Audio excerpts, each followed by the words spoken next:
Je suis arrivé tôt ce matin à l'aéroport international Roissy-Charles de Gaulle en provenance d'Abidjan dans le cadre de la formation que j'organise samedi au Palais des Congrès de Versailles. D'ailleurs, j'espère que vous avez déjà pris vos places parce que l'amphithéâtre Richelieu qui accueille plus de 100 personnes est déjà complètement plein.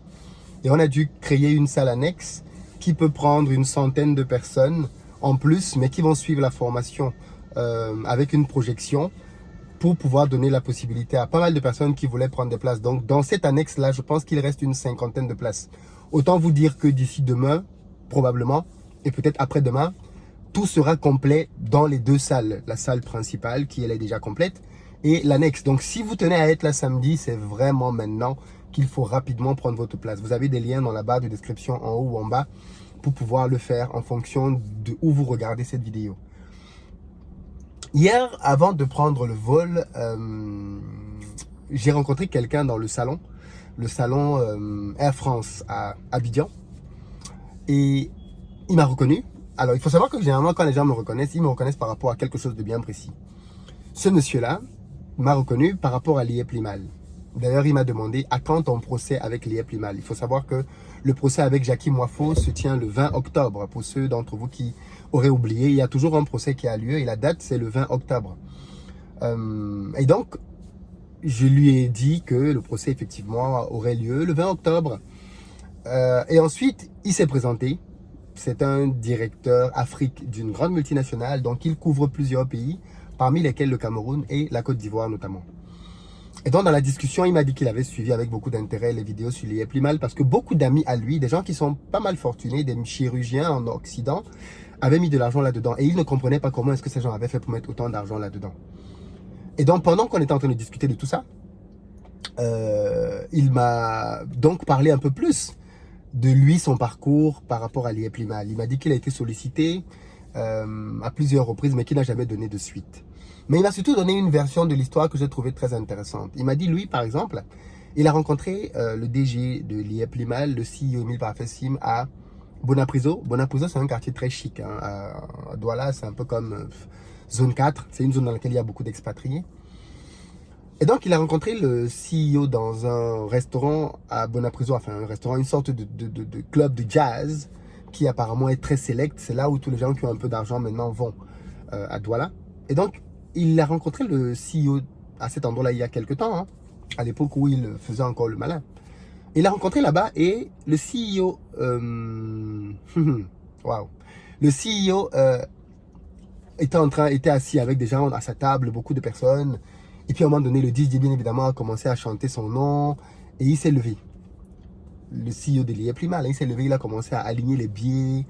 Et lui, il était très mal à l'aise parce qu'il s'est dit, mais quel est cet entrepreneur qui gagne de l'argent et qui vient le distribuer comme ça devant tout le monde, au vu au sud de tout le monde? Et donc une discussion est née sur sa table parce que c'était la première fois qu'il rencontrait le CEO. Et donc, il a demandé, mais c'est qui ce monsieur? On lui dit, oh, vous ne connaissez pas le monsieur des bitcoins? Il dit non, qui est-ce? Et donc voilà comment est-ce qu'on lui parle de Liep Limal. Mais pour lui, tout de suite, il sent qu'il y a un truc qui n'est pas clair là-dedans. Et par la suite, il se rend compte que beaucoup d'amis à lui ont mis de l'argent là-dedans. On essaye de le pousser à en mettre aussi. Mais bon, finalement, il n'en met pas.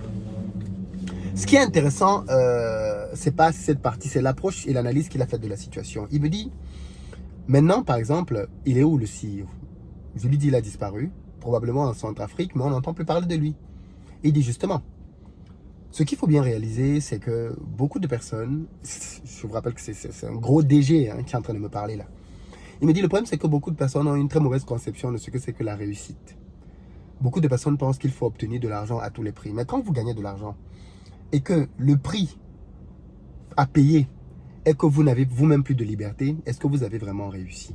Il me dit, prenons le cas du CEO. Il a gagné énormément d'argent sur le dos des gens. Mais aujourd'hui, ce que beaucoup de gens ne voient même pas, c'est qu'il est tout aussi malheureux que les gens qu'il a volés. Il me dit, les abonnés, les clients qui ont payé de l'argent chez Liep Limal, ils sont tous tristes parce qu'ils ont perdu leur argent. Et ils savent bien évidemment pour la plupart d'entre eux qu'ils ne le retrouveront jamais. Mais beaucoup de gens ne réalisent pas que le CEO aussi est triste. Aujourd'hui, il est obligé de se cacher. Il a construit un immeuble en vitesse grand V à Bonapriso. Aujourd'hui, il ne peut pas jouir de son immeuble. Tous les biens qu'il a pu avoir à gauche, à droite, aujourd'hui, il n'est pas en capacité de pouvoir en bénéficier parce qu'il est caché quelque part. Il craint qu'on lui mette la main dessus. Il dit même en République centrafricaine, là où il est aujourd'hui, personne ne le connaît. Or, c'est le type de personne qui avait besoin de reconnaissance. C'est pour ça qu'il allait en boîte de nuit et qu'il dépensait de l'argent.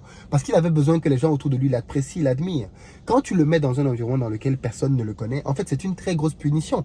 Parce qu'il ne peut plus s'exprimer. Même s'il a de l'argent avec lui, ça n'a aucun sens qu'il aille dans une boîte de nuit dans laquelle personne ne le connaît, qu'il commence à distribuer des billets de banque. Ça ne fait aucun sens. Ces genres de gestes n'ont de sens que quand tu peux être reconnu. Et il me dit, c'est ça le drame. C'est que le cas de Lié Plimal devrait nous permettre de nous questionner sur ce que c'est que la richesse. Qu'est-ce que c'est que la véritable richesse? Il dit, pour moi, en tant qu'entrepreneur, la véritable richesse, c'est de créer du travail aux gens. Honnêtement. De faire de l'argent pour améliorer la vie des gens, d'apporter des solutions sur le marché qui font que les autres ont une vie qui est beaucoup plus facile. Et ceci, honnêtement, de telle sorte que le matin, tu peux te regarder devant une glace sans avoir honte de quoi que ce soit que tu aies fait. Et il m'a dit, je pense que c'est une thématique que tu devras aborder sur ta chaîne parce que aujourd'hui, malheureusement, beaucoup de personnes ont tendance à penser que la richesse rime avec le bonheur. Or, ils ne réalisent pas que le moyen avec lequel tu as obtenu la richesse peut te rendre extrêmement malheureux. Et quand tu as notamment pris de l'argent en volant des gens, eh bien c'est sûr et certain que tu ne peux pas prospérer à l'intérieur. Parce que même si à l'extérieur, tu as un semblant de joie, en réalité, tu ne peux pas être heureux de cette manière-là. Il allait plus loin encore en disant, prenons même beaucoup de nos politiciens, les gens qui volent dans nos gouvernements et qui amassent des milliards à la maison. Ces personnes-là ne sont pas du tout heureuses. C'est ce qu'on ne voit même pas. Qui peut être heureux d'avoir des milliards qu'il a amassés dans sa maison? Ça ne fait pas sens. Si tu as autant d'argent, c'est parce que tu veux l'utiliser à quelque chose. Si tu es obligé de le cacher chez toi, c'est bien que tu n'es pas en paix. Quand tu rentres le soir, tu as toujours peur que quelqu'un a peut-être découvert ton secret. Quelqu'un sait peut-être que tu as caché ton argent quelque part. Et même dans la maison, tu doutes peut-être de tout le monde. Tu n'es plus en paix. Et donc, il a attiré mon attention sur le fait qu'au final, la manière avec laquelle tu vas gagner de l'argent va être tout aussi importante que l'argent que tu vas gagner. Et j'ai trouvé ça très pertinent. Voilà pourquoi est-ce que je fais cette vidéo. J'ai trouvé ça très pertinent. Parce qu'effectivement, dans toute l'histoire de Lié Plimal, on a parlé que des victimes, on a parlé que de la casse du siècle, on a parlé que du fait que le CEO avait arnaqué des gens. Mais on n'a pas parlé de la morale derrière l'histoire. Parce que malheureusement, beaucoup de gens aujourd'hui seraient prêts à reproduire les mêmes schémas que le CEO s'ils pensent que ça peut leur permettre d'avoir le type de somme qu'il a eu. Mais je pense qu'il est important effectivement de tirer la sonnette d'alarme pour dire mais à quoi sert l'argent? L'argent est un outil en réalité, mais à quoi il sert? L'argent est un outil qui nous permet de pouvoir faciliter notre vie. Mais quand l'argent que tu as te met en prison, il y a un problème. Quand l'argent que tu as fait que tu ne peux plus dormir tranquillement, il y a un problème. Quand l'argent que tu as fait que tu ne peux plus t'exprimer librement, profiter de ta famille, il y a un problème. Aujourd'hui, le CEO est caché, comme un rat. Il est caché. Personne ne sait où il est. Comme s'il était fugitif, comme s'il était recherché.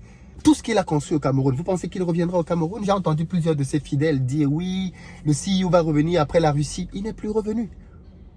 Il a fui le Cameroun après avoir obtenu un passeport diplomatique en RCA. Parce que oui, on s'est demandé pendant longtemps comment est-ce qu'il a fait pour partir du Cameroun alors qu'on lui avait déjà pris son passeport. On lui a pris son passeport camerounais, effectivement, mais il avait un passeport centrafricain. Il avait un passeport diplomatique centrafricain. Et donc, grâce à ce passeport-là, il est allé en Centrafrique. Et de la Centrafrique, il est allé en Russie pour faire quelques travaux. Et il est revenu en Centrafrique. Mais depuis là, il n'est plus jamais revenu au Cameroun. Mais rappelez-vous qu'il avait dit en interview que pour rien au monde, il ne quittera le Cameroun. Que le Cameroun, c'est son pays. C'est un pays qu'il aime beaucoup. Il va quitter le Cameroun pour aller où? Démontrant ainsi son amour pour le pays Cameroun. Aujourd'hui, il ne vient plus. Aujourd'hui, il ne vient plus parce que certainement, parmi les gens qu'il a arnaqués, certains sont très puissants ou alors connaissent des personnes très puissantes dans l'administration. Et certainement que s'il revient, il peut être cueilli à l'aéroport. Et donc, il est dans une situation dans laquelle il est obligé de se fuir, il est obligé de fuir, de vivre caché, de vivre loin de tout et de tout le monde. Est-ce que c'est donc comme ça que l'on veut vivre? Est-ce que c'est ça la perception qu'on a de la richesse? Je pense que la question mérite d'être posée. Elle mérite même d'être débattue, d'être discutée. Parce qu'il est important que les uns et les autres comprennent que l'argent est un outil, mais l'argent est un outil au service d'un projet de vie. L'argent n'est pas une fin en soi. Si vous faites de l'argent une fin en soi, vous serez triste et malheureux. L'argent doit vous aider à atteindre des objectifs qui peuvent être d'impacter, de mettre à l'abri votre famille, de payer des études à vos enfants. L'argent sert à ça. Il ne sert pas à être caché dans des lits, dans des matelas, dans des chambres au pays parce qu'on l'a volé. Il ne sert pas à être volé aux autres pour être accumulé ou amassé chez soi. Non, il ne sert pas à ça. Et tant qu'on va faire ça, tant qu'on va être dans ce chemin-là, on va avoir un problème. On va avoir de sérieux problèmes. Voilà un peu ce que je voulais partager avec vous rapidement. Dites-moi ce que vous en pensez. En tout cas, moi, ça m'a fait réfléchir. Je me dis effectivement, c'est un angle sur lequel je n'avais pas abordé la thématique. J'avais essentiellement parlé des victimes, mais je n'avais pas parlé de cet aspect-là. Du fait que cette course effrénée vers l'argent, au final, ne vous rend pas heureux. Parce que quand vous avez gagné de l'argent malhonnêtement, en faisant autant de mal à autant de personnes, vous devenez prisonnier. Nulle part sur la planète vous n'êtes libre. Nulle part.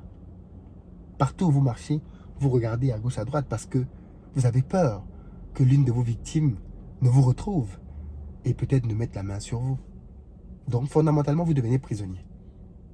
Et c'est ce qui s'est passé aujourd'hui avec le CEO de l'IA Primal. Il est prisonnier. Il est prisonnier de sa propre arnaque, prisonnier de son propre braquage. Et aujourd'hui, voilà la situation. Voilà la situation, malheureusement. Qu'est-ce que vous en pensez? Dites-le-moi dans les commentaires. Parlons-en, mais je pense que ça valait la peine quand même d'aborder cet aspect-là. Et puis peut-être que si vous le souhaitez, on peut en faire un sujet de live pour en parler beaucoup plus profondément. Allez, je vous attends dans les commentaires. À très bientôt.